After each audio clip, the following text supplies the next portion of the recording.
Jeste li ikad stavili cimet u ocat? Ako niste, vrijeme je da probate jer rezultat vas može iznenaditi. Djelovanje ove mješavine je odlično, a usput štedite novac koji biste dali na skupe proizvode.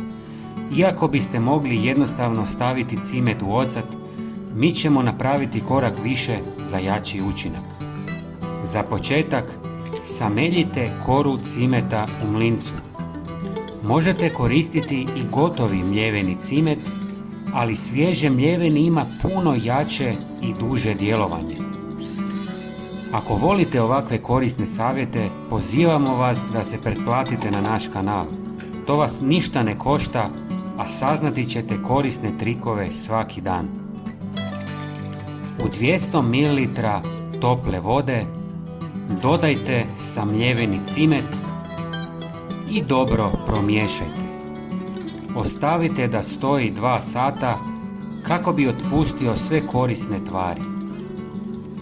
Zatim dodajte 200 ml octa i sve dobro izmiješajte.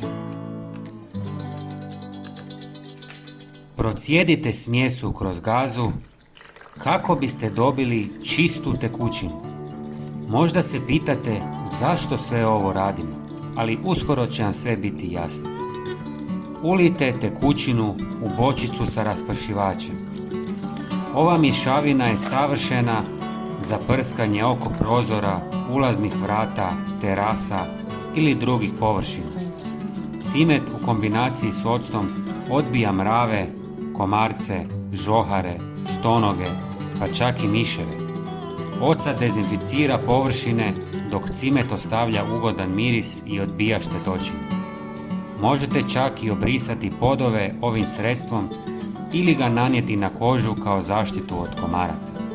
Ovaj jednostavan trik ima više namjena i stvarno funkcionira. Pomaže, štiti i štedi novac.